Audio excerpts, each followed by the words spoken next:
to Dome Talk. I'm Aaron Moran, and I'll be moderating this talk and posting helpful links in the chat. We will focus on the questions that come in before the meeting through the web form, and then we'll do our best to get to any questions that you ask in the chat after we get through those. We try to stick to 1 hour, but we may go over, so we understand if you need to leave early. For those who haven't been here before, I'll start with a short intro about who we are. Natural Spaces Domes is owned and operated by Dennis Johnson and Tessa Hill. Located in North Branch, Minnesota, we have a dome complex consisting of an office dome, 3 model dome homes, a screen porch dome, 2 workshop domes, and the mini dome, which is our option for a small living space. As always, we invite you to visit us for in-person tours. Natural Spaces Domes are special because they're designed to be easy to build, beautiful, healthy, energy efficient living spaces while still providing you the best housing value around. Our staff consists of 13 people, with Dennis, Tessa, and Derek Miller leading the organization. Dennis is the dome guru. He has decades of experience as a designer, contractor, builder. Having designed over 1,200 domes worldwide, he knows what works and what doesn't. His patented dome connector system is the best available, and he sees to it that someone is there to help you with every step of your dome dream. Dennis and Tessa, you want to say hi? Hi, guys. Welcome. Yeah, welcome tonight. Glad to have you here. This is the first Dome Talk after daylight savings time. So all of a sudden it's really dark out there when I'm used to the summertime, but it works. Don't hesitate to wave your hand or whatever, so that if you have a question when we're answering questions, feel free to join in and add to it. Yeah, of course. And like I said, you can put stuff in chat if you need to kind of get a little question, a follow-up question to anything else that we talk about. And if it kind of goes with what we're saying, then we'll try to get you at that time too. And then next we have our project manager, Derek Miller. He joined the NSD team a few years ago, bringing with him a lifetime of construction experience. He handles a wide variety of responsibilities, from collaborating with Dennis on project management and client contact to working in the shops to refine building and techniques. While he is deeply familiar with the dome construction process from the ground up, he is also our video guy, and he films and creates all the virtual tours and classes that you've seen on our website. Derek, you want to say hi? Hi, everybody. Welcome to another show. Yeah. Cool. Well, with that, let's get started with the first question here. This one's going to go to Derek from Brian Trippy in Rockland Island, Tennessee. Do you have any tips for the process of building extensions? Are there any videos or other resources showing or explaining that process? Hi, Brian. Yeah, when we are talking about like a conventional extension, as opposed to our extension arches for extensions, it's really pretty much just conventional framing. There's a few things to take into account there. So the opening of the dome where it comes in, for instance, we like to see those corners supported by those extension walls, so they do line up on those corners. But as far as videos, we don't really have anything specific on it. It's something you could definitely, Brian is a customer of ours and is currently building their dome. So it's something you could definitely call us, and we'd probably better be able to serve you with a more direct question and answer back and forth on that. But it's really just a conventional framing for the most part. There's nothing special about it. When it ties back to the dome roof, it's kind of the term they like to use is California framing, where the framing of the roof just goes right onto the dome roof on top of the sheeting of the dome and connects into it. In other words, that little structure is like its own little garage or its own little room or whatever it is you're building for an extension. So not too many real special things other than just making sure to support those corners of the dome as they come out.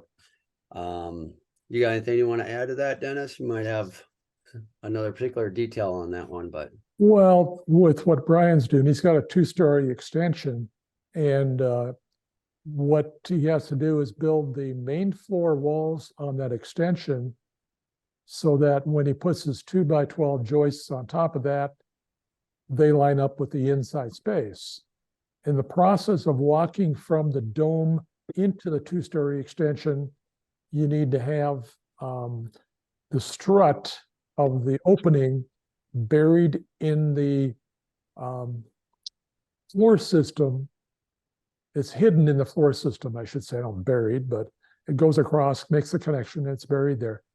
And Brian, I have to say, what you need is a sheet that's labeled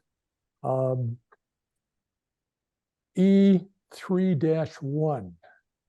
It's a 3D view of the two-story extension, specifically for that opening. If you don't have that, we can send it to you either later tonight or tomorrow. I'll have to check it. I think it sounds familiar. But you're just going to build an 8-foot high wall. And we do double stud walls, suggest double stud walls. And you build that first wall, cut it off at whatever your ceiling height is, which I think is 9 feet, and then your floor joist fit on top of it. It's whatever we've called out for your second floor joists. But you've asked some questions before, and you've said you're a novice builder. And often what you should look at is maybe there's some general books that are out there, or should say websites that are out there. It's the fastest thing. You can find a lot of stuff on that Google search, on YouTube. You can find a lot of how-to videos on YouTube. So we try to put all of our stuff on there that we can when we're done with the Dome Talk here, and that answers questions for people. But yes, like Derek said, specific ones, as we have been doing. We appreciate your videos that you have on your blog, but I'm sure you have specific questions on some things, and we can certainly help you as we've done. Did you have a specific question? I don't know if you wanted the one right tonight. I don't know. Yeah, we're just trying to prepare for it basically, so that we don't have as much downtime. So we're still in the 4th course of plywood. So yeah, I mean, like I said, we're just trying to get prepared for it. We'd like to get dried in before the end of the year, but I think that might be a lofty goal for us. And it's just the two of you? Yes, it is. Okay. You need that third hand sometimes, because that moves the scaffolding around while you're up on the scaffolding. It's often hard to get up and down to do what you're doing. But I guess you'll show that two people can build their own house, right? We're trying anyway. You're doing a good job so far. Thank you. Videos are great. Cool. Thanks, Brian. Move on to let's see, George in Quaker Hill, Connecticut. This one's for Dennis. Is it possible to use regular windows, not skylights, in the first row of triangles?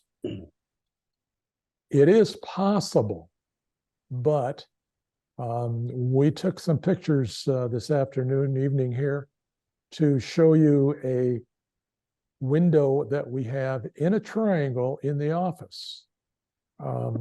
So there you see on the left-hand side of your screen, that's the window in front of the reception desk.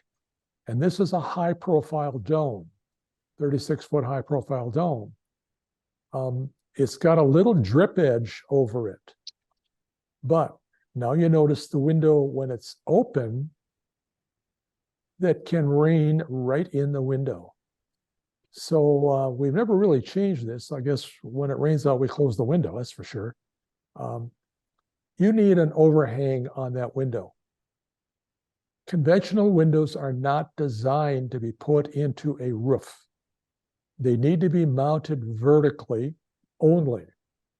This particular triangle panel that it's in, the top of that triangle tips out beyond the bottom of the triangle. So that helps a little bit, but definitely when it rains out, we should really have built about a 6-inch drip edge, but we're still talking about an 18-inch to 24-inch overhang on there, a little roof over that sticks out. this window is about 2 feet wide.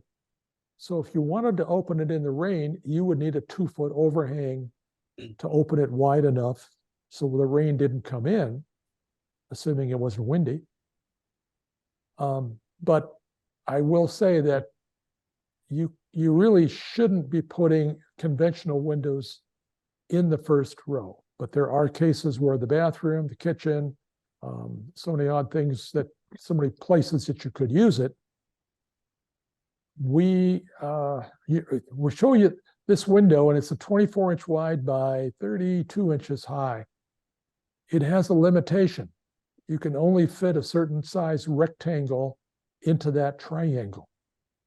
So And now, there's, I feel like too with Velux now, they have so many offerings. You could almost, if you wanted a window similar to this, you could almost get an actual skylight that would look real similar. And some of their roof windows even open to the side like this. But yeah, then you can have one that is actually designed for a roof installation and could have a rain sensor on it, close automatically if you're gone. There's some other options you could have for that. Sorry to interrupt you there, but I was just going to say you can almost, there's a lot of options, I guess, but a regular window without a dormer roof or something above it's probably not the best option.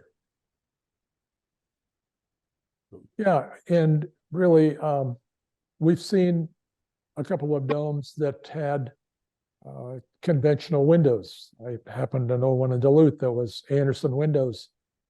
They made special shapes to fit it, but it was a window. It wasn't a skylight. And even though it was a picture window, it didn't last that long. And we then replaced those windows with our skylight windows, which are flashed entirely different than a regular window would be installed. So the Velux is the option there that you could do, like Derek said. But definitely don't try to put a conventional window in the second row or higher at all, unless you plan to put a dormer in, so the window's sitting vertically, and then you've got a roof overhang, like I said, 18 to 24 inches. Right. Okay. Thanks for the question, George. So moving down here, we have Deborah in Opal, Wyoming, who's asked, what's the difference between types of domes? And then what's the cost of the kits and the products that we get with it?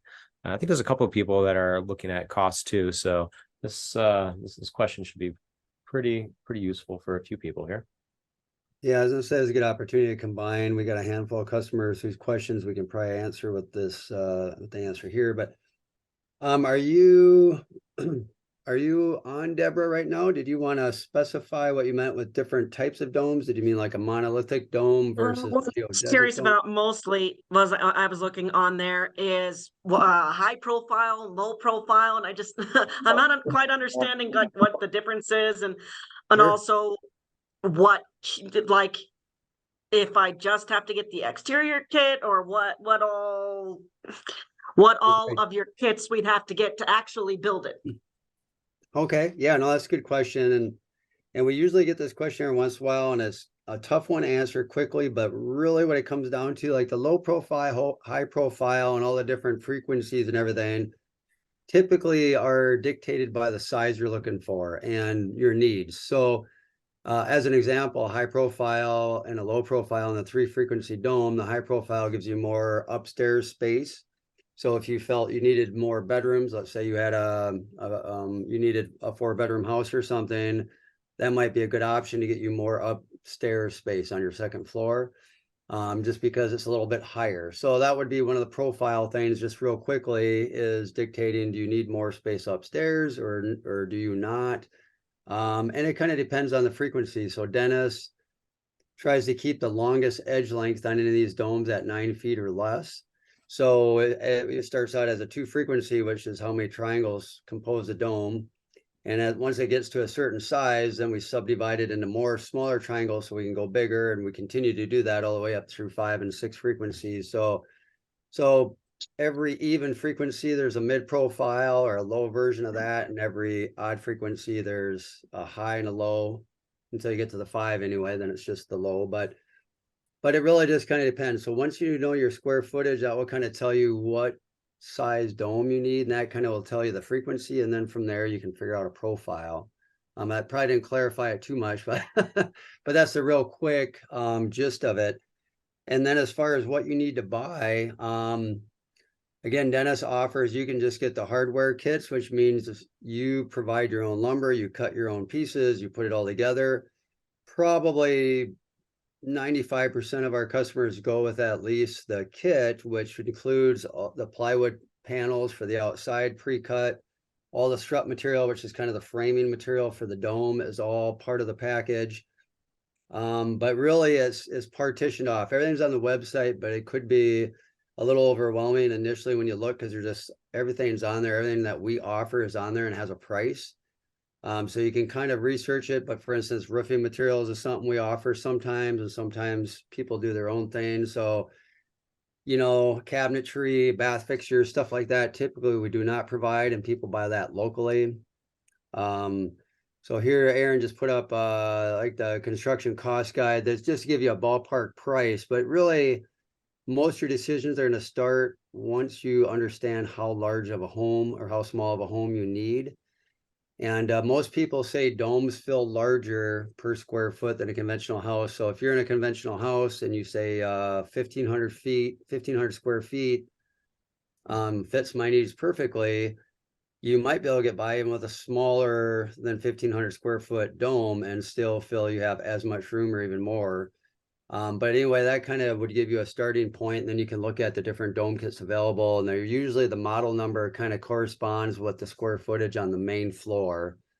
So if you're looking at like a model 800, that means the main floor of the dome would have 800 square feet, and typically in the loft you can get a few hundred more, so that you know, there's a lot of parts of that, extensions and and a lot. So but typically the bare bones is you want to at least get the dome shell kit, they call it, on our website. And then you just kind of add components from there. Do you want insulation from us? Do you want roofing from us? Skylights is another thing. Almost everybody buys at least the custom triangle skylights. And typically we have the best pricing on Velux as well. So the rectangular conventional operable skylights, those are usually part of what people buy with the kit as well. So yeah, that's a tough question. Sorry, I would have to spend the rest of Dome Talk to really get into the nitty gritty of it, but I hope that kind of at least maybe gives you a little bit more clarity. But the website does have all of our pricing on there and kind of explains it all. If you're willing to spend a little time and search through it and check it out, you should be able to kind of lock down some pricing. I'll do that. Thanks. All right, thank you. Yeah, I do want to add something that's pretty unique. Us, a lot of our pricing is put on the website. If you want various components, it's not a hidden charge for those things. Like you can see how much those various windows and components are. Yeah, and I think hopefully we got Bill's question there too, because I saw you did put that construction cost guide on there, Aaron, and he was asking a little bit about that, and that kind of ties into it too. Again, that's a hard question because. And there's somebody else that asked about the cost of a contractor in here. It's just really kind of a case-by-case basis. You know, any of you that have been on Dome Talk before and heard me address this similar question have probably heard me use the California to Nebraska example. If you built two identical domes, one in California, one in Nebraska, they're probably going to vary greatly in price and cost to build them, even though they're identical domes. So kind of depends on where you're building, when you're building. Right now, everything's a little expensive just because the markets have been real hot for a couple of years. So the pricing is kind of reflecting that.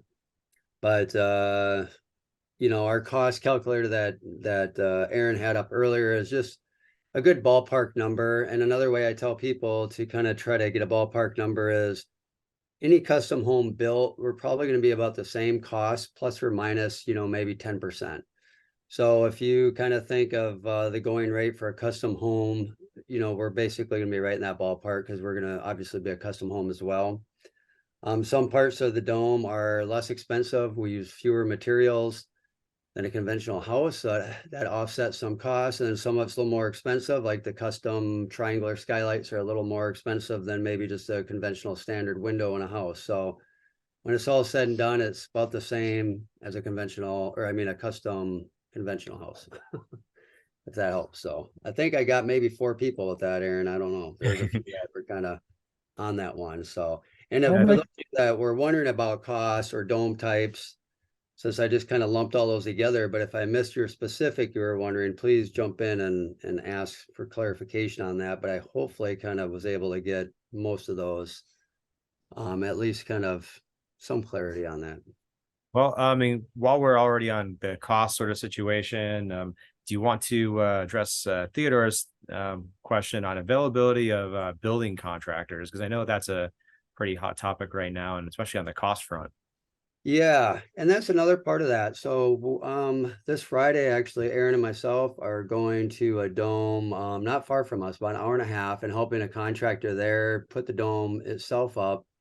And he's excited for the project. He's really excited, actually. And so if you were in his vicinity, he would probably be really excited to build another one and help out now that he's going to have one under his belt.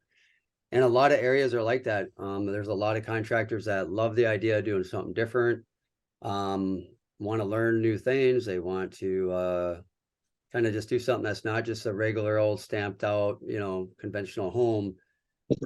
But sometimes when the market's hot like this and everybody's going so fast, sometimes they don't want to do anything unique either. So it just depends on where you are. And unfortunately, I would say so far all the domes we've sent out, I mean, and Dennis, you can attest this too as well, probably, that nobody's really had too big a problem finding contractors. It's just like because of the dome itself, it's just more availability of contractors in general, I think. I think they've just been so busy. Rather it's a conventional house or a dome home or a log house. I think it's just they're so busy it's hard to get a contractor. But I haven't really heard too many people say, oh, I haven't been able to get a contractor because it is a dome home and the uniqueness of it is scaring them away or anything. I think most contractors really kind of look forward to doing something unique and different. And because we can provide the kit, it takes all the mathematics out of it. All the geometry is already figured out for them. They simply put it together like a giant erector set, and then everything else is pretty much standard operating procedure from there. So it's not like it's difficult for them to build either. So what you're dealing with is also an owner builder type situation. That's way the fuck up there. Yeah, pretty high up. There you So go. we're dealing with some customers right now that are owner builders, and they are going to be saving a lot of money from the standpoint that you can put up the dome shell yourself. Here's Brian and his wife, and they're dealing with this. They're on the third, fourth row of triangle panels being put on. It's taken them some time. But let's say, they're going to save somewhere in that neighborhood of $5,000 or $10,000 that they would have had to pay for a contractor to put that part of it up. It's a kit. It's in my era, it's an erector set. In the younger era, like Aaron, it's a Lego kit. It doesn't quite snap together, but almost. You pound a pin in place and you've locked these two components together, this with the hub and a sleeve. So there is a savings definitely in a dome if you understand what you're dealing with. You don't need all of these studs and the plywood inside, and we will provide you pre-cut triangle panels for the inside. You're going to pay for the cost of the material. When we did an analysis between sheetrock on the inside of our domes, and there were 2 or 3 of them that were done with sheetrock, and then we compared them to the interior panels, sheetrock was more money because you needed to do 2x4 or 2x6 studs within the triangle, which we don't require and we don't need with the way that we built. So there is this definite savings that you're going to have dealing with the kind of construction kit that we have. It's just getting the contractor to understand, here's what you're going to do, here's how it goes together. We have a construction video online. It's our Dome School that is a virtual dome school that we created.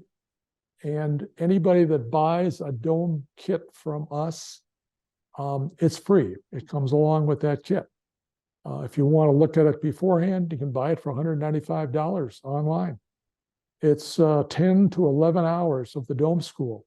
And we've had several customers that bought that, access to it, and had their contractors watch it. It's subdivided by subject, and it really shows them how this thing goes together.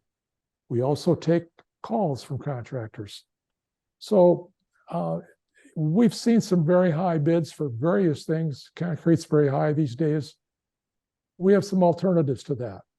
So it's dealing with us. Budget is always a concern, but it's like you go, okay, I'm going to put a kitchen stove in here. It's the accessories that can really throw your total cost out of line, because that kitchen stove could be $500, $600, as simple as that. But you want that new electric induction stove, that varies from $2,000 to $3,500. No, that's not what you want. You want that 6-burner gas Wolf range that starts at $18,000 and goes up from that point. So it's those kind of things that can throw your total budget out of whack. But the dome part of it, we can show you the ways to keep that well below what a conventional structure has. Like Derek had mentioned, we use 60% less framing materials, framing and sheathing materials, than a comparable square footage conventional house. So given everything's the same, we're going to have a lot less material, a lot less things being built. It literally gets pound a pin in place between the hub and the sleeve. That's it. You're building. Yeah, Aaron and I just helped a couple of customers that are kind of working as their own general contractors and doing a lot of work themselves. And last weekend, we just went and put up a garage dome, 36-foot low profile garage dome, and a 49-foot mid-profile dome, same as what Dennis is in currently. And we were there 3 days, and we got both domes up, and we got started on the plywood when we left. So some of this can go really quick. We did have help from the family, which was the husband, wife, and a son. So there was a total of 5 of us. Yeah, a lot of it does go quick because of the kit. So. Yep. And also, I guess here's a good time What? to plug our dome school as well. Because I think we have a question here on how to how to put it together. As you said, we have all the videos, but like I came to dome school, and I would recommend it's a great experience. Everyone who goes to dome school seems to be super cool people, because we all like domes, right? So yeah, I would definitely give that a consideration if you're looking at building a dome. Not everybody comes to dome school and we hire them, bud. Yeah, but you might get lucky. You might get lucky. Yeah. Yeah. We've increased our staff, but the 2 domes that we're dealing with last week and this week, sort of special circumstances. It's not something that we offer. We've done it a few times, but the contractor locally, if you're not capable at all of building, can be sent to dome school. We've had quite a few different contractors in dome school. We can also talk to them. I know the one that Derek's going to and Aaron are going on Friday. He came to our office, looked at our system. He was here several times actually, and talking to us about it and looking at how this thing goes together, what we use, what he's going to need. He's very well prepared. He understood a lot of things. And as a contractor, he's going to go quicker because of his crew. I'm not sure how many people he has on his crew. We'll find out. But we also are going to these sites because we needed more video. And we happen to have a German or a TV crew from Maine that came, and they wanted to film a dome going up. So it's going to be on German TV, probably German House and Garden TV or something. We're not quite sure which channel it's on in Germany, but so that was one of the things that we did and why we went to that site and did what we did. But Derek's right. Here's sorry to tell Brian this, but yeah, the 36-foot dome, garage, low profile, and a 49-foot mid-profile dome in basically 3 days. That's the framework, not the outside panels. So That would have been lovely. Yeah. well, how long did it, Brian, how long did it take you to put up the dome framework? You got a 40-foot high profile dome, which has large panels and they're some of the hardest ones to work with. But how long did it take you to just put the framework up? It was probably about 2 weeks. We had a little help from some local friends and some family that came On and off. yeah. But we also don't work 8 hours on the dome every day too. So I mean, we're like maybe 5 hours or something like that on top of in between everything else that goes on in life. So, but yeah, it took us about maybe 2 weeks or so. Sure. But it's a doable project. I mean, that's the thing you're saying. So Yeah, it's definitely doable, and honestly, it's really quite rewarding to know that we're building our own house. And right. if you think about how, I mean, if we got any local contractor, they probably would just push through this as quickly as possible, and I don't know that the quality would have been there anyway. And the fact that we're doing that, we know what quality we're getting, and if something's wrong, we know it's wrong and we can get it fixed. Yeah. That's Yeah. a good point. Benefits of doing it yourself. All right, let's move on. Next question. Okay, so I guess going a little bit more into the I guess this wasn't too much about cost, but we have Kelly Statley from Overland Park in Kansas, and they want to know about, like, if they have a 28-foot dome, say, with different extensions for different things, could that all be prefabricated in a like a modular home sense and shipped to them? I think Kelly, is that what your question is? Like, would we build the wraparound decks and things like that? I assume Kelly's here. That's but could also not be.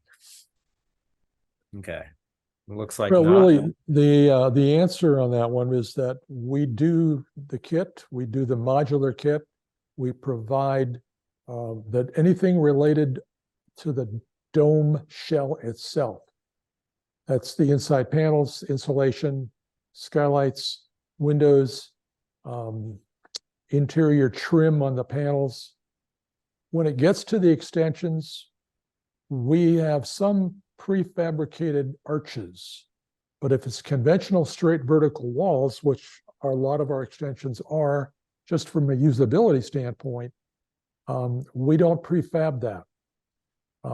We did do a dome in South Dakota that had a garage extension attached to the dome, and that one uses SIPS panels, and that had a second floor over the garage.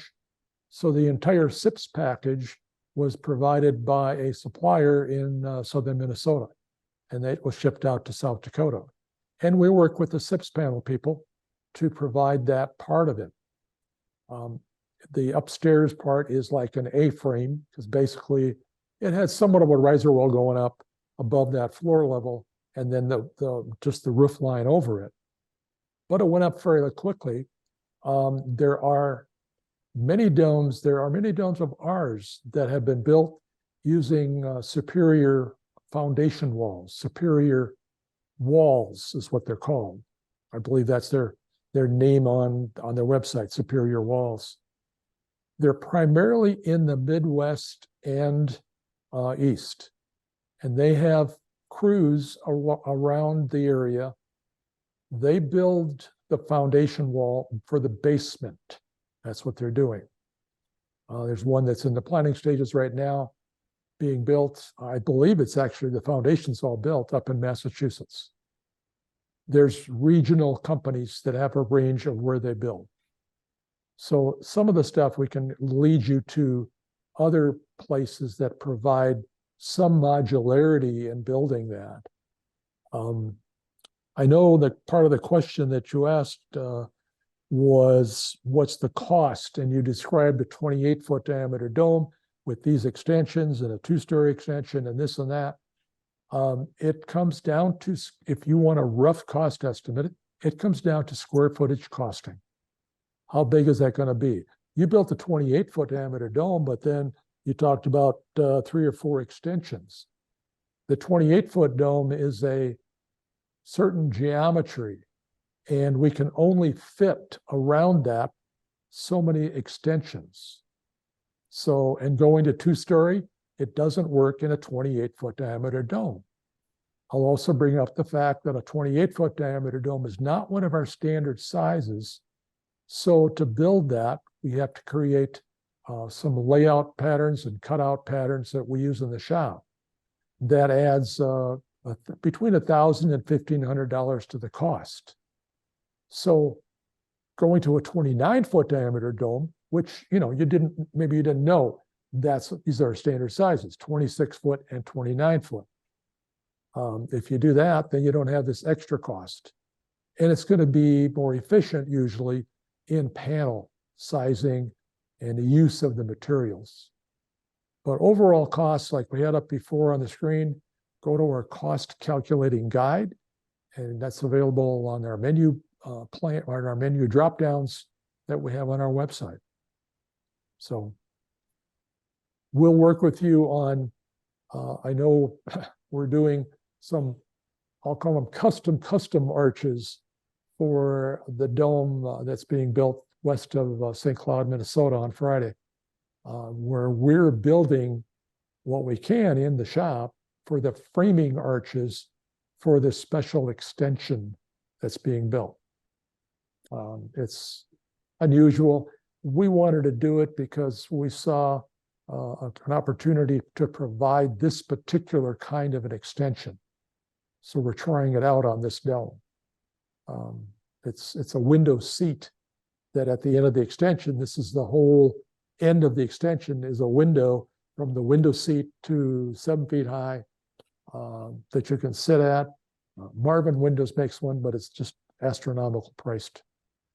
So our option to the Marvin window, sky view window, whatever they call that extension, is to do, we still use the Marvin window on the end, but it's framed entirely differently than what they were doing by cantilevering this window ledge out and using steel framing all around it. So we saw a different opportunity there. So will we do something unusual? Maybe. Let's see what you have in a plan. Send us a plan, send us a sketch. What do you want? And we'll take it from there to give you some ideas. All right. Okay, Sure. question, Kelly. So moving on to the next one, we have Natalia from El Cerrito, California. And I think Natalia is asking something about maybe like joint ventures or something in different countries. But I think to also combine with Nigel's question from British Columbia, Canada, do we do international projects? Do we ship them? Do they cost more to ship to different countries? And how many have we done in Canada specifically was Nigel's question. But Derek, you want to take this one? Oh, also the time from order to on-site delivery, of course, was a popular one. Yeah. We do offer international shipping, so that's definitely not a problem, and we ship all over the world. Dennis, you might know offhand, because I guess I do not know how many total we've shipped to Canada, but I mean, there's a lot in Canada, so I don't know if you have a number off the top of your head that you can recall. Yeah, about 25 to 30. 25 to 30, okay. Yep, so that's not a problem. The cost of shipping depends, because usually it's going to be on a container. And oftentimes it's not as bad as one might think. I'm trying to remember, the one we shipped to Israel would have been the latest one we shipped. And I want to say that was somewhere like between $5,000 and $7,000. Does that sound right, Dennis? Can you remember? I think that was, yeah. Yeah. I know we've shipped the domes that were on there on Cypress. We have 4 domes on Cypress. And it was cheaper to ship to Cypress than it was to ship from Minnesota to Seattle. Right, yeah, so sometimes international is good. I mean, obviously Costa Rica you can do by land as well as Canada. But it may be cheaper to ship depending on where it's located within those areas. But yeah, so shipping is not outrageous or anything, and it can definitely be something we can do. Are you on right now? Can you clarify what you mean by joint venture if you are on? And I gotta get down there too. Talia's on. I'm not sure if. Okay. So I mean, we can obviously provide the domes. We offer assistance from what we can do. We have consultation services where we can work with your contractors. We do work with some other designers at times. I mean, Dennis does most of the domes, but every once in a while somebody may have a designer locally that they go with that would consult with Dennis on the uniquenesses of the dome.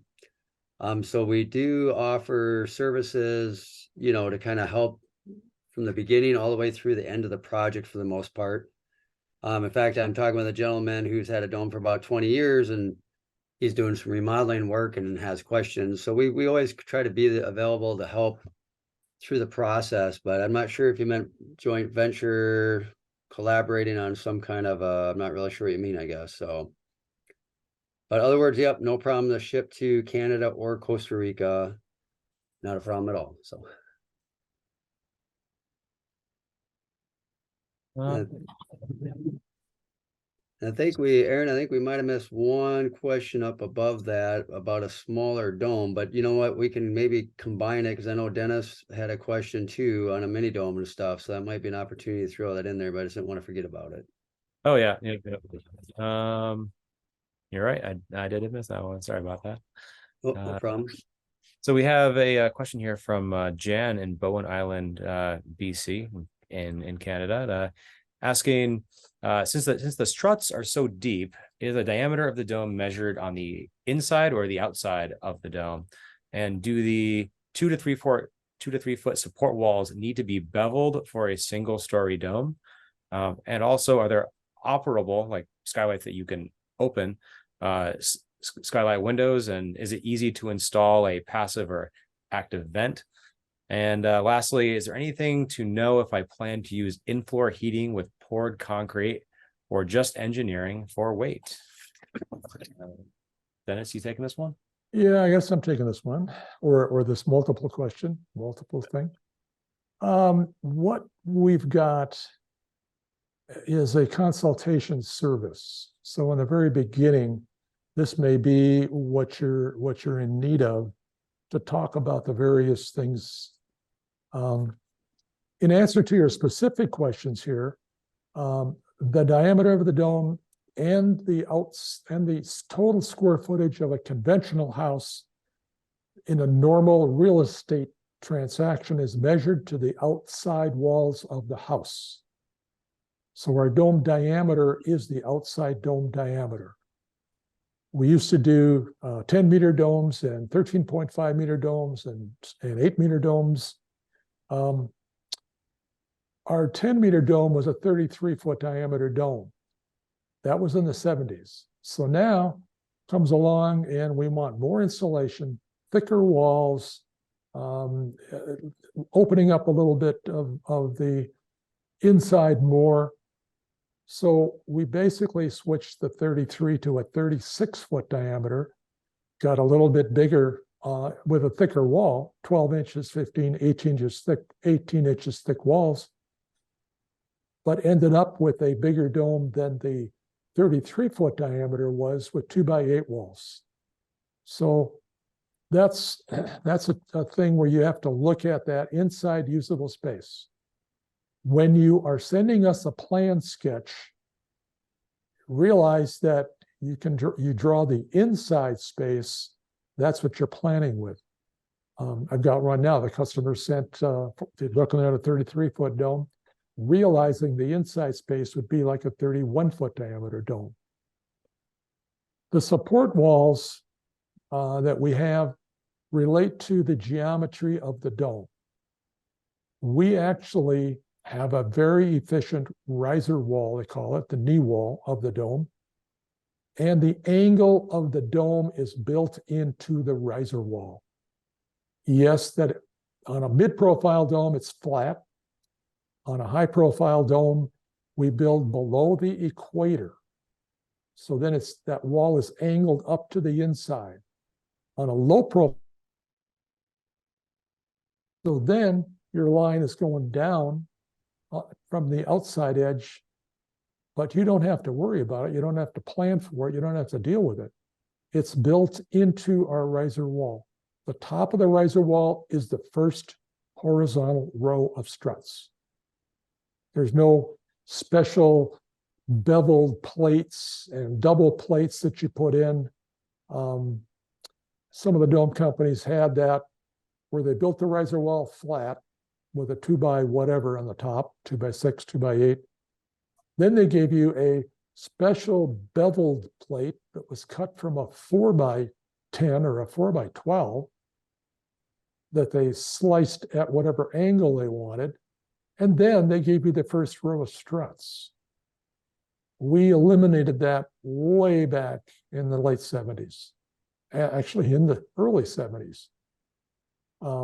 My background is a project manager as an architectural firm, and that showed me where we can save materials and dollars. So are there operable skylight windows? No. We gave that up back in the 70s. The cost to do a really good skylight window and then make it operable and then try to seal that seam, we use Velux rectangular skylights. That gives us the operable, really well-made venting window. And right now, today, they have solar-operated venting windows, solar-powered. They have a little solar-powered panel on there.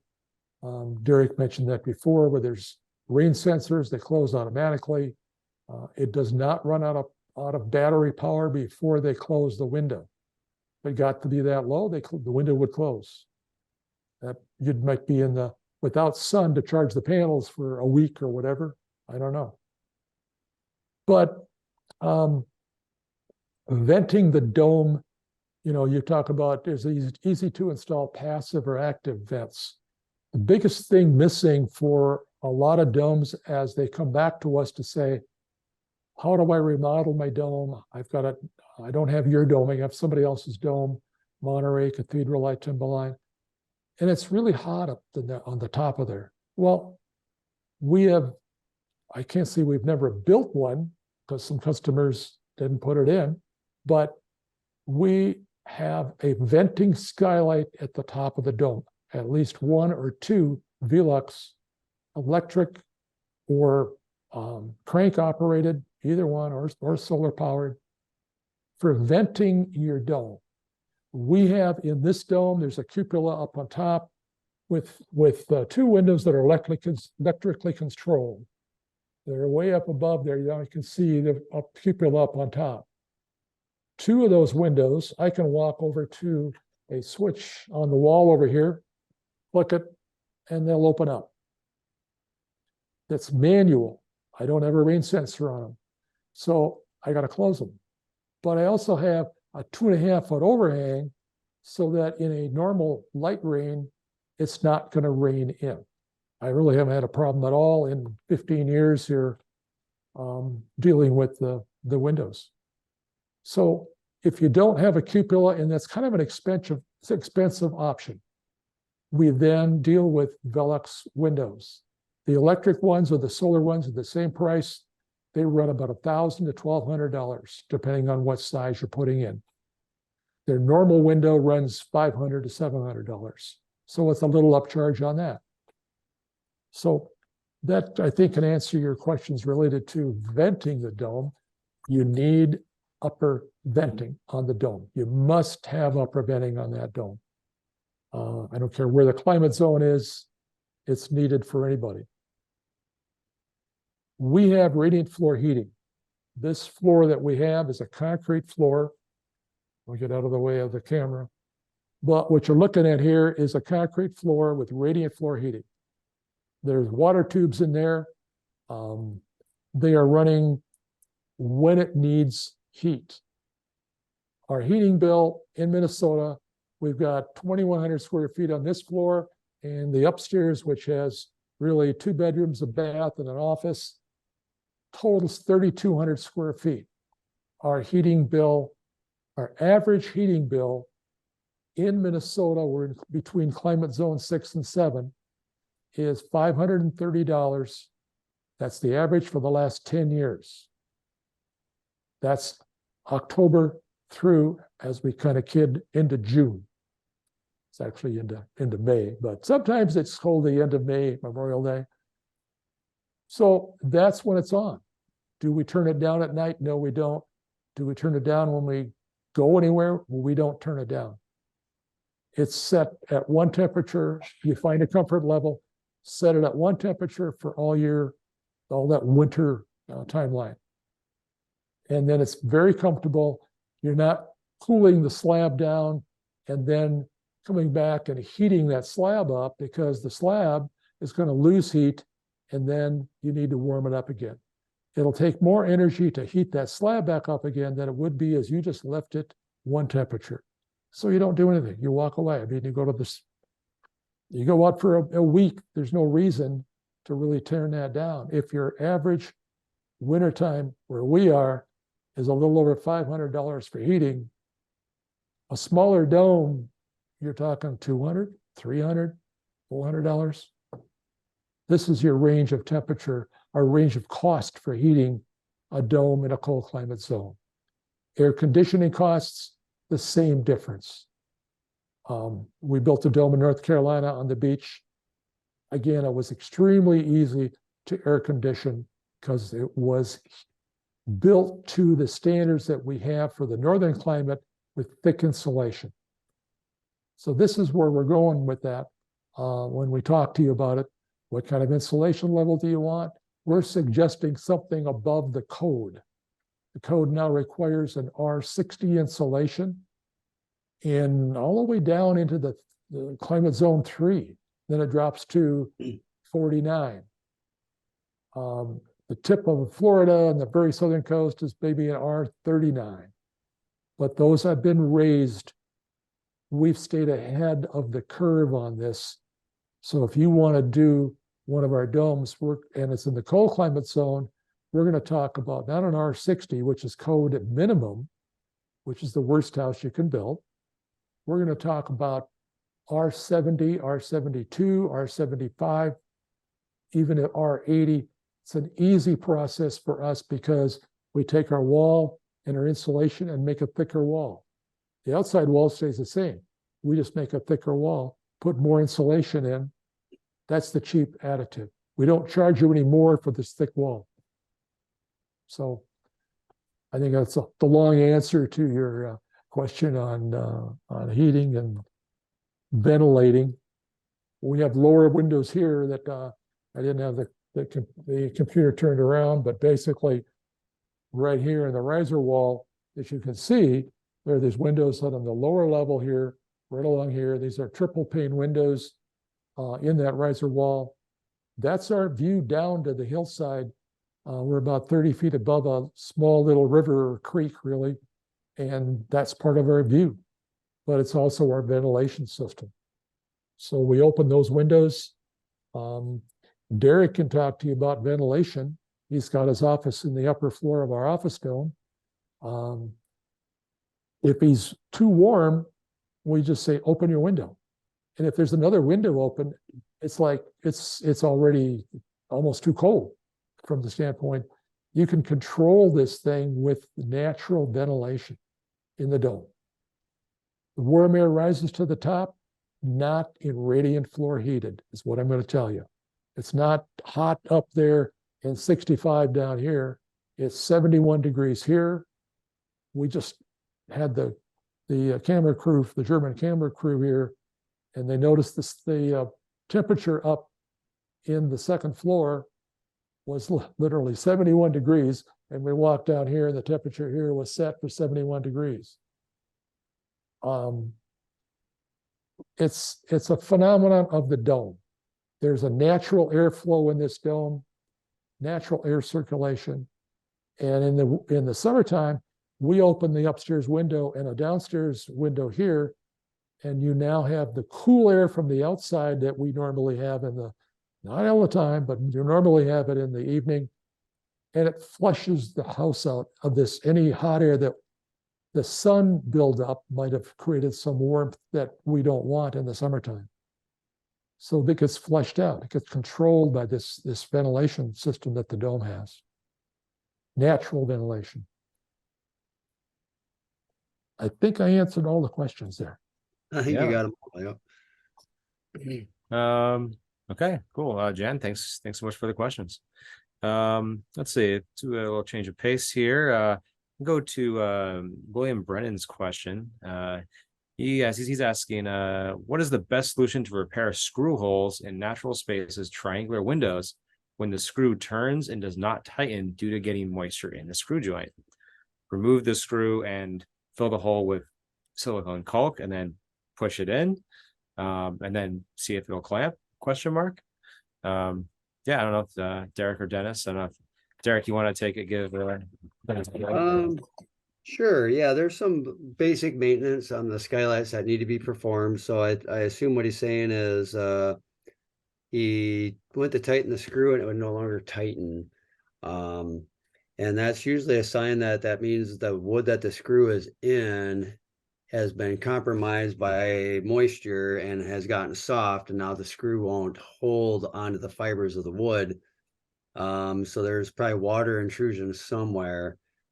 So typically, we recommend tightening the screws, the first couple, 2 or 3 years after you get them, and then again, maybe 2 or 3 years after that. And then as Dennis has said, that pretty much means they're good and solid. That makes up for any adjustments in the wood, adjusting to your climate and all those kind of things. And the screws really are what put the pressure down on the top cap to create all the seals.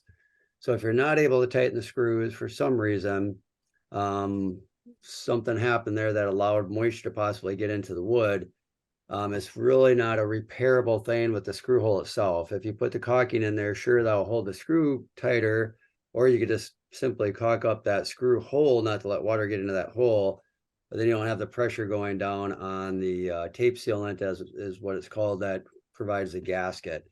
So that might be something where you'd want to send us some photos and we could look at it more directly and see if that's something we could address specifically for you and kind of have a good recommendation. Sometimes if it's just one screw, you can get away with it, but usually if it's 2 screws or more in a row, then you need to do a more intensive repair on that. So if you could get us some photos and email some photos and stuff, we could maybe kind of get into that a little more on a personal level for you. I'm going to be a little more emphatic and say that the problems we had is with the roofing. The people that do the roofing have to know how to flash around the skylight. Our windows come self-flashed. The flashing either goes over the shingles or the flashing on the bottom part of that skylight goes, or the top part of it goes under the shingles. If they don't do it right, there's going to be some problems with water leakage. If you see any water leakage at all, you should be contacting that roofer, figure out what the problem is. I have in my original dome that we built next to the office, we built it in 1975. We didn't have the windows that we have today. So in 83, we changed all of the windows out and added more to the dome. That was done in 83. We're talking 40 years later. There's 19 skylights in that dome. One that faced south, the seals after, I know it's probably about 5 years ago, we changed some of the seal washers that we had and the corner seals because the sun was just beating down on that. But I've got 19 skylights 40 years later. I didn't change any of the tape sealants that we have. The corner seals are fine. there's not a deterioration. So if you find something wrong, it's probably not the skylight, it's the shingling around it or some other thing that created a problem for water to get inside underneath. We don't use a treated wood frame around our skylight because it reacts with the aluminum. And it reacts with the screws unless you use stainless steel screws. So we're looking at a product that will last, but it won't last because of some, I won't use the bad words, because somebody didn't do the right job or didn't know how to do the right job in installing it. We have instructions. They're very clear. We're adding videos to a lot of the instructions. We have talked to people and provided them pictures from examples that we have here in the 8 domes that we have here at the headquarters. We can walk out like I did tonight. The question relating to this, can you put a window, a regular window, a rectangular window into a triangle? I can walk outside, take pictures, show you why you should do what we're saying you should do. Sometimes in this case, don't do what we say or don't do what we show you, do what we say, because we didn't put a wide enough overhang on this, so we can't leave the window open in a rain, I should say. So, Okay. Cool. All Okay. right. Now we have a couple here that can maybe kind of go together, or maybe even 3. Let's see here. One was what is all in the mini dome kit? And then we also have Brad Porter from Eugene, Oregon, who's interested in smaller domes and the utilization of 850 square feet or even less. So I don't know which one of you want to take that, but I think I'll kind of just start off with kind of just showing directly on our website. Right, we have the mini dome page, and it gives a intro to that concept. It's our replacement for or our take on a small home. And in here, it shows all of the things that come with that price.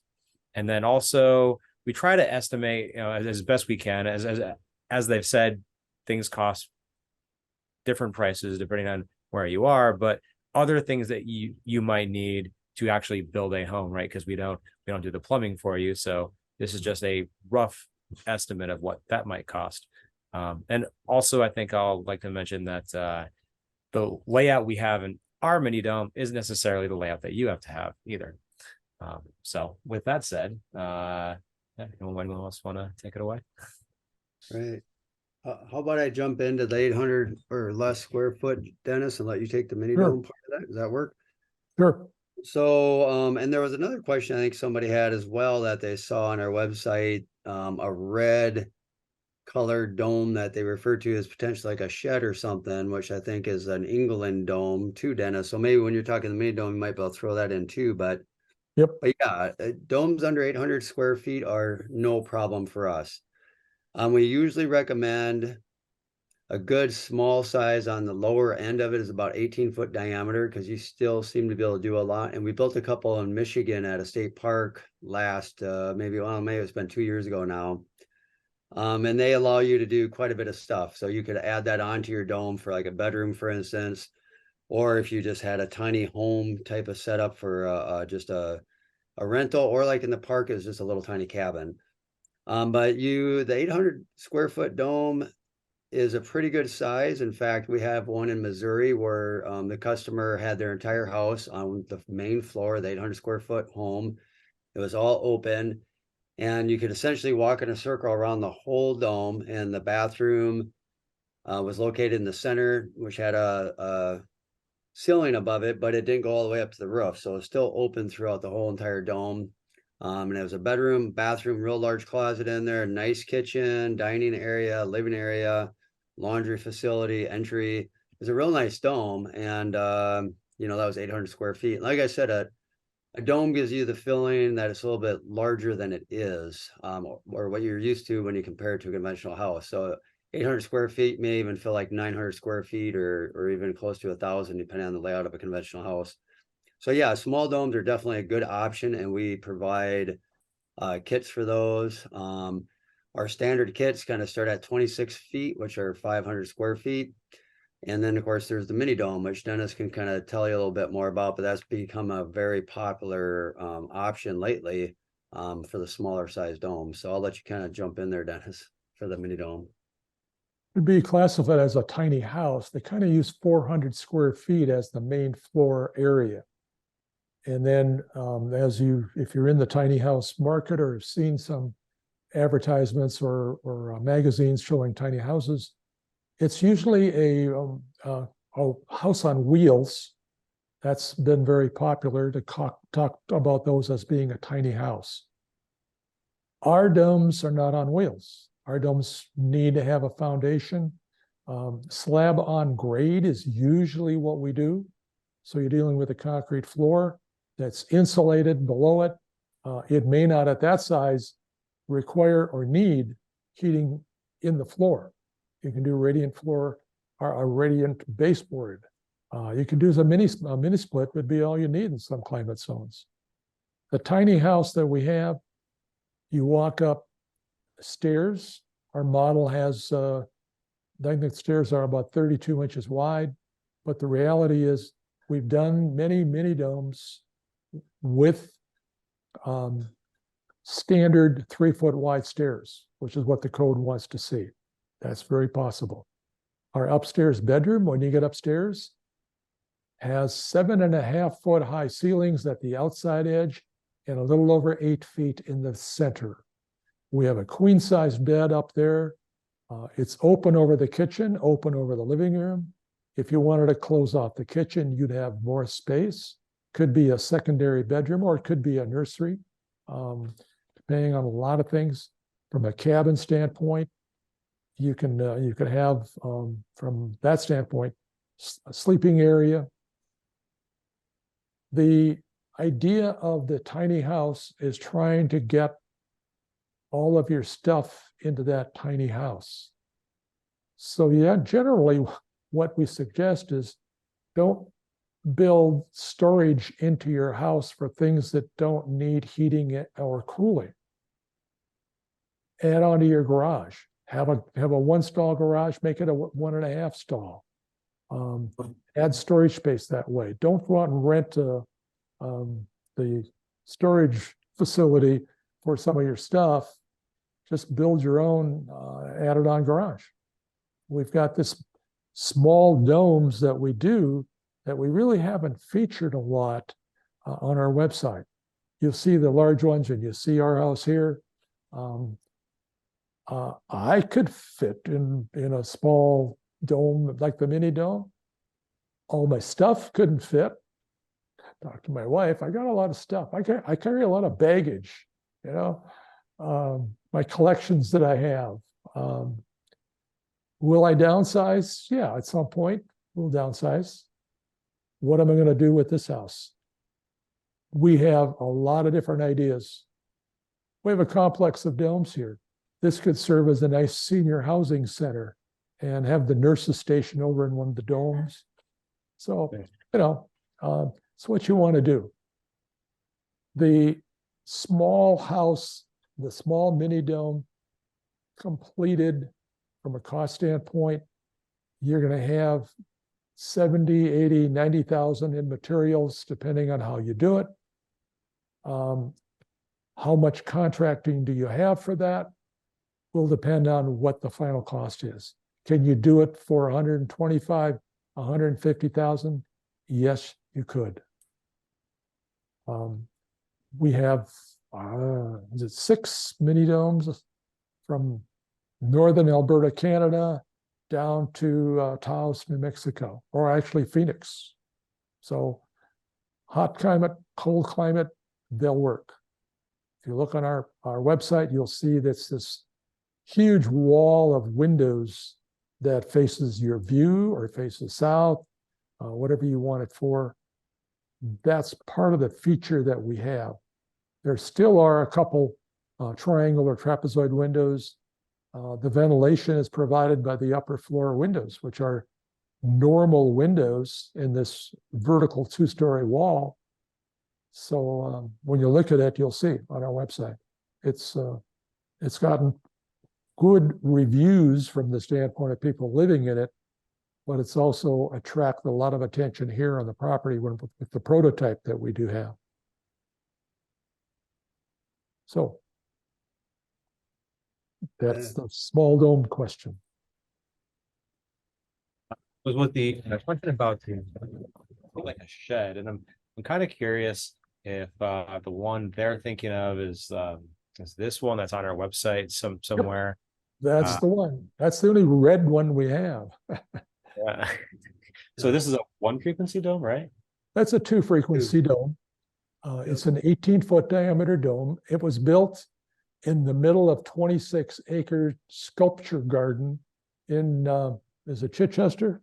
Yeah, England, south of London. And it was designed to be a kind of an information booth to show where all the items are around the property. I don't know if you can find another interior shot that shows Tessa with one of the people involved, but it's a small space. I wouldn't call it a tiny house. I'd call it more of a camping house to be that small. It certainly could be a little guest house.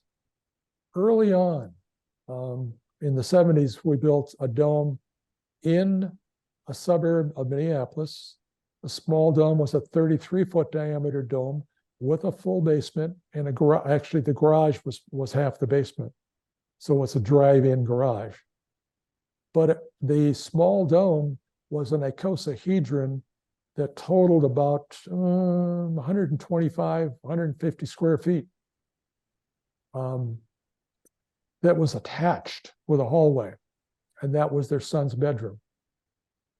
They loved it. That it was just perfect house for them. So there are solutions to trying to live with something smaller, yet something that's interesting, something that's fun. That's, I guess, what I would say. It's you just don't want to live in either a cube or a box that's that small, but a dome small could be very interesting. Okay, so next we have a question from Brian Trippy. He's asking, what size scaffolding would you recommend for a 40-foot high frequency, for 40-foot high profile frequency dome, 20-foot, 26, and any other instruction or suggestions for installing high parts such as these skylights? Okay. Yeah, so the dome Aaron and I were just at, we had 21 feet of scaffolding plus wheels underneath, which added maybe, we'll just call it close to a foot. So we'll say at the top of our scaffolding was 22 feet. This dome without the riser walls was about 24.5 feet. So with the riser walls, we could just say, because they had a little bit larger than normal. So let's say we had 27.5 feet. And again, that's to the outside. And You have the photo up there. I'm waiting to show the photo because we got the photos up there. and in the case Yeah. with Brian Trippy's dome is 23 3/4 feet plus a riser wall. So there's really not a big difference. All right, there's your photo. Yeah. Yeah, so there's 3 sections, and each section is 7 feet on this particular scaffolding. And it could be you know, I'm rounding on some of these numbers, but essentially, as you can see at the top of this, we'll call it 22 feet with the wheels. You don't really have room to put a safety rail on there and still get under the dome on the lower parts to move around. Now, where it's located is when we were finished, there would have been room for it right towards the center of the dome. But the row of triangles around that point, the safety rail would have been bumping on one side. So it really, at some point, you either have a scissors lift, you have a boom truck, you tie yourself off, because when you get up there, it's a little hard to have all the safety rigging you want on the actual scaffolding without it kind of getting interfered with the struts. So show the other photo that I gave you, that one. You can see right here, this is a 26-foot diameter dome in Sedona. This is also showing you a small, not a very small lift, but a tracked vehicle, boom lift, and that's our 4-head suction cup lifter. But you'll notice the scaffolding inside. It's over to the edge. You work outside the dome in this case because you're standing on the struts, but you can stand back on the scaffolding. The scaffolding has 3 planks, the full width of that. Do not get the 30-inch diameter or 30-inch wide painter's scaffolding trying to go up very high. Doesn't work. It's scary. You want real scaffolding, and that's what this is. Each of those planks is about 2 feet wide, so it's about 6 feet wide. And you want 3 planks wherever you're working. So scaffold-wise in the 40-foot dome, a 40-foot dome is going to give you a height of around 24 feet. This 49-foot dome is a little higher than that. Surprisingly, the 40-foot, it's you take half of About that. 8 inches difference, yeah. 8 Yeah, inches. it isn't much difference. No. Yeah, because you No, got and 20 and Go on ahead. this scaffolding, Dennis, I was barely able to reach the top of the hubs. And I'm, Right. 6'3", so it was a challenge to reach the top from this level of scaffolding. So 22 feet in this case was not enough. So if we would have had another 2 or 3 feet, that would have been great. It would have been a little hard to move around though on certain parts of it, but that's why scaffolding can be built into 7-foot sections. So, or, it depends on the scaffolding. Some of them are 8 feet high. So they're different heights and different sizes, but 7 is probably the most popular. I have 5 foot, 6 foot, and 7 foot, and 8 foot. Mhm. But Aaron, is there another picture I sent from the 26-foot dome showing the customers up on top of the dome working? There might have been. Let me double check. I don't remember that There's- one, but Yeah, there's another one. stop sharing here and I'll take a look for it here for a But second. what I'm saying is that you need to deal with the very top of your dome. So you got to design the height correctly with the number and quantity of sections. You can get half sections. You need a safety rail around it. So make sure that what you're dealing with fits your particular dome. Scaffolding on wheels, it's a must. You're going to move scaffolding very quickly. I mean, you're going to have to moving scaffolding very quickly because you're going to pound a pin there. That's the one there.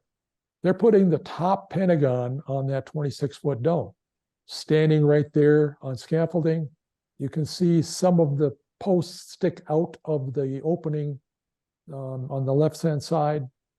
So that's what you're trying to do, be able to stand on that scaffolding without putting a ladder on the scaffolding, because OSHA doesn't like that.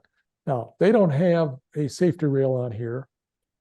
At least they have 3 planks going across. So you've got to take into account your own safety in all of this. The previous picture that we showed you putting those windows in, you'll notice the worker standing out there on the strut does have a safety belt. In this case, yeah, there it is right there. And so he's got a safety belt attached to something, and that's usually a harness, a ring on the top of your dome or on the ridge of one of the panels of the dome. You can buy that very inexpensively. That's the safety harness with the ring on the back. It only allows you to go so far down. It's an issue. You're dealing with this, you've got to take into account your own safety. For $100, you can buy that safety equipment. That was the second part of the question too. In that last picture you had, Aaron showed it real well, was, does it make sense to rent a piece of equipment for the skylights? And I would say if you have more than maybe just a couple on the lowest row of triangles, then it probably is hard not to justify renting something. The customer that I was just referring to earlier that Aaron and I were at their dome this last weekend, they're renting a lift for the whole month, and it's about $2,500. Normally, I think it's like $800 for a week. and it's maybe 300, 350 for a day, you can put a lot of skylights in a day, and a lot more in a week. So really for the cost of it, let's say it was $1,000 a week, but you had 10 skylights, that's only $100 a skylight to really make your life easier and significantly reduce the possibility of damaging a skylight, or more importantly, yourself putting them in. So one or two on the bottom row, you can usually kind of, you know, gut it out and make it work as long as you got a few people there. But otherwise, it just almost makes sense to get a lift just to, just for the protection of yourself and the skylights. These are 1/4-inch tempered glass, double pane or triple pane. And the Southern Yellow Pine frame is very heavy and dense. So these can get pretty hard to move and almost almost impossible for a single person to really move. You almost have to have two at least just to position it, and then a third person to attach it to the dome. So if you have a lift, not you can easily and safely do it with two people, and you know, very little concerns of damage or hurting each other or something. So anyway, just thought I'd mention that quick. All right. Cool. Thanks, Brian, for the question. Okay, now we're on our last question here, I believe. Actually, there's one more, actually, I think we'll get to first. This is from Richard in Quebec. Is it possible to make an exterior cladding with hemp or concrete? And is it solid over time? And how do you manage humidity indoors? Derek? Well, yeah, I mean, the hemp products are very interesting. They're coming out with a lot of new stuff, and there's a lot of building science starting to finally kind of go into it and find out the strengths, pros and cons of the product. The biggest pro, I think, really that people are drawn to it for is the carbon neutral aspect that it offers, as it absorbs carbon dioxide from the atmosphere. And you know, it's just kind of a good, green, environmentally friendly product. So I think a lot of people, especially those people that are interested in domes in the first place, are kind of usually minded a little bit towards environment, you know, whatever lowest impact they can have on the environment. And the hemp products seem to offer that in spades. However, a lot of this stuff is still so new. You know, we would really love to see somebody build something and then get some feedback from it and find out. I mean, some of the products are pretty safe, like they do make an insulation that's pretty safe. But for as far as cladding, the only thing I've really seen built and have heard anything on it, you know, there is almost like more of a conventional house with a roof overhang that really kind of helps protect it.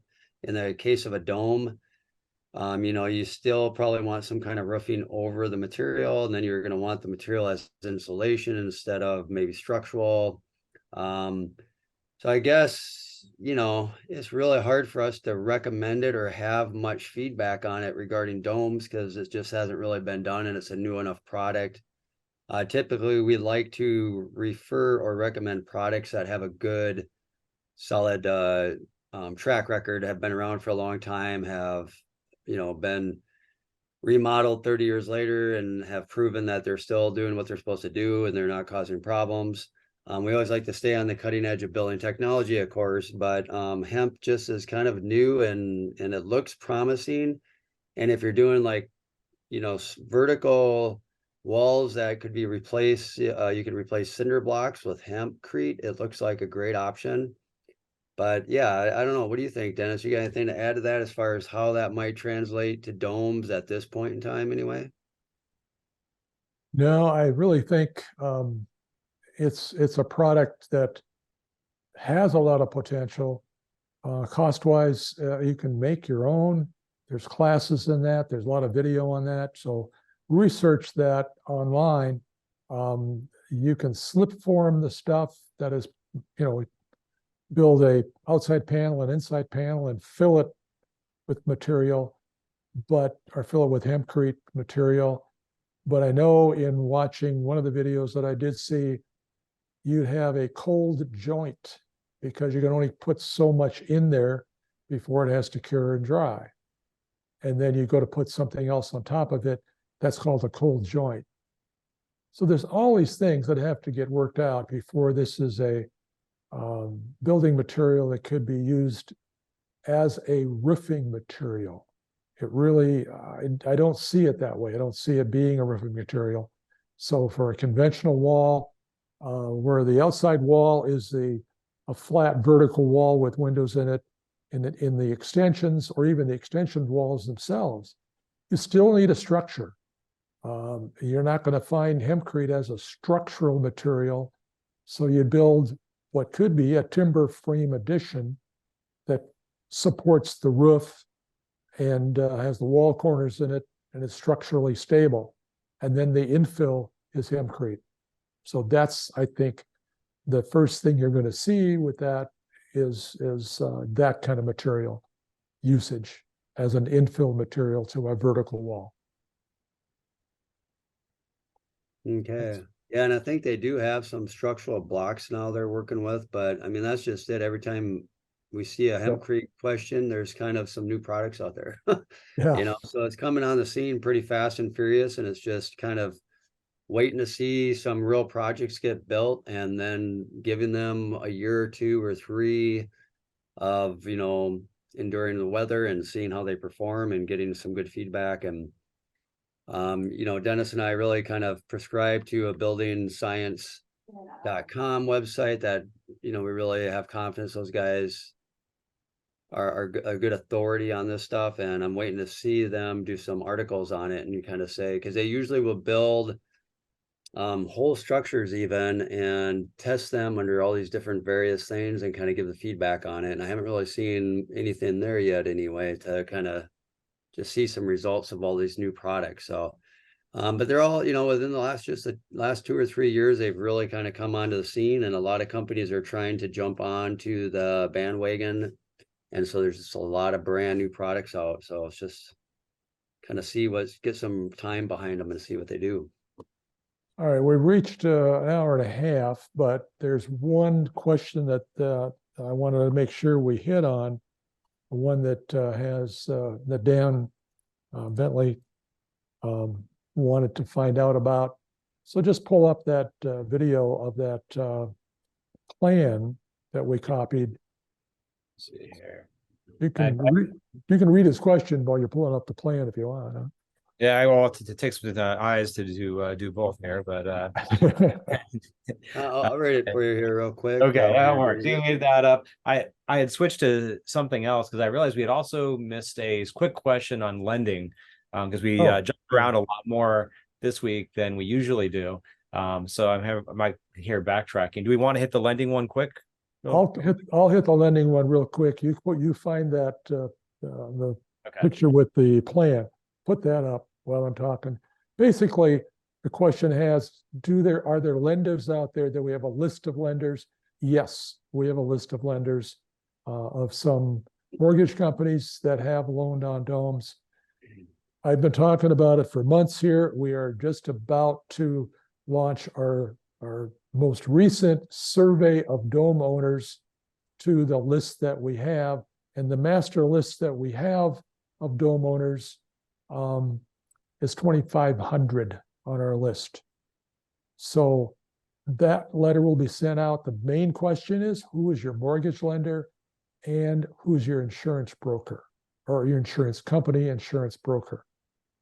And this will be available as we condense the answers. We got a really good response the last time I did it, but it was about 12 years ago. And we got about 1,000 responses then. So I expect we'll have at least that or more to give us a good feel for it. Our house here is with Wells Fargo. Can you walk into a Wells Fargo office and they say, you say, give me a loan on the dome, and they go, no, we don't loan on domes. It's the broker that doesn't know. It's the lending agent within the bank. We can send you to, if you're in central Minnesota, we can send you to our local bank here, and they will loan on a dome. Partly because the vice president of the local branch here happens to own a dome. So they're not afraid of it. The whole bank system, it's got 5 different cities from all around central Minnesota.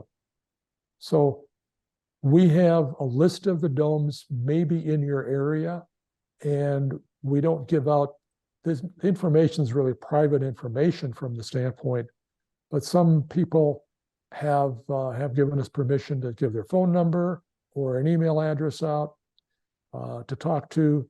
We usually first talk to the owner and then say, here's what we're looking for. Can somebody call? So. Cool.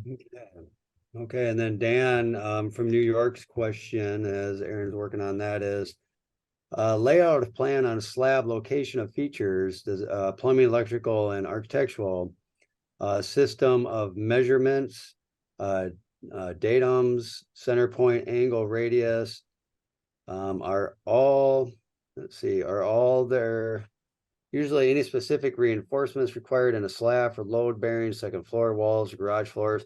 Basically, I think he just wants to know if the plan gives him the information he needs to be able to understand what he needs to do for, you know, rebar, possibly the depth of the footers, different things like that, measurements, of course, to lay it out.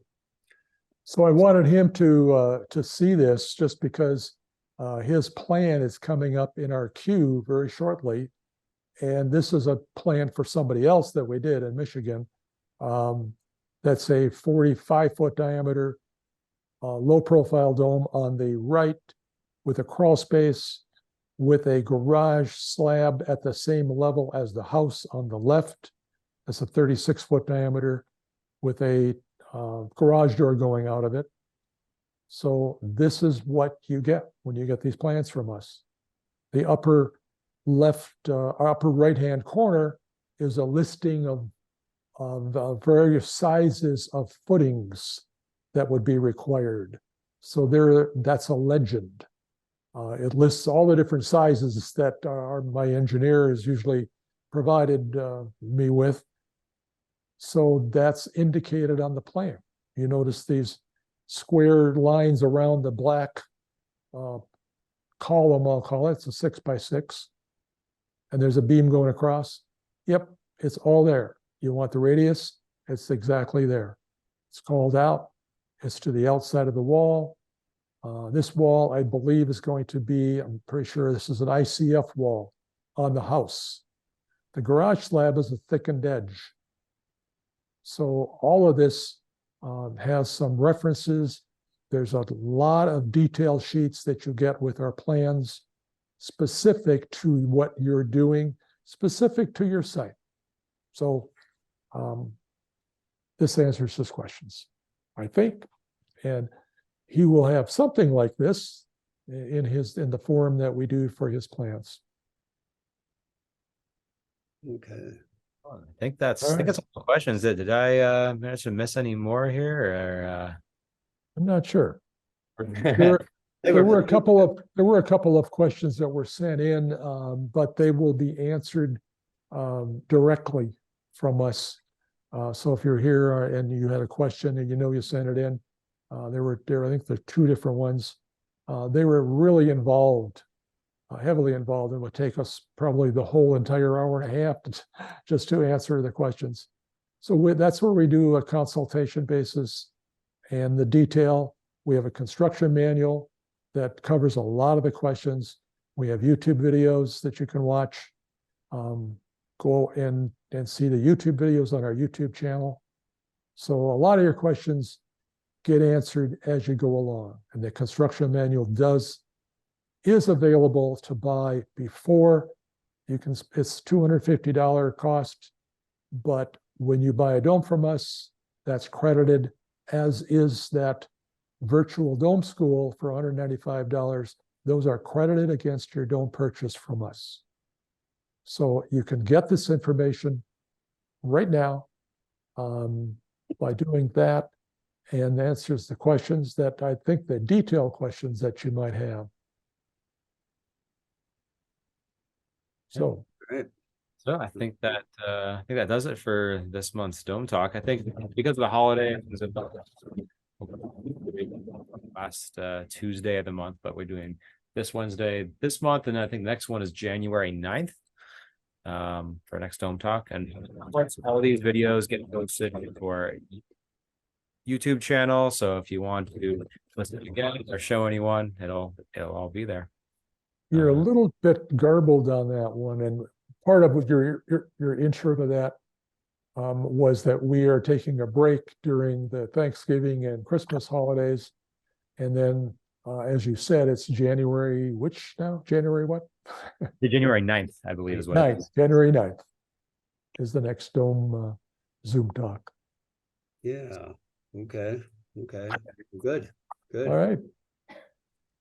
Well, I see we have a lot of people that stayed on. That's good. Got your questions answered. I thought this would have been a shorter one, but the questions are there, and we just kind of do this. It's off the top of our head, I have to say, but the knowledge is here. We really, I've been doing domes for 50 years. Derek's been dreaming domes for 50 years. And so it's fun. It's fun to talk to you. It's fun to see what your questions are. We enjoy doing this. Yeah, well, great. We will. Thank you. All right. Thank you. Thank you, everybody, for staying late. Happy holidays. Have a Happy good night, holidays to you everybody. guys. See you January 9th. Yep. Happy holidays. Same to Thank you. you. Thank you.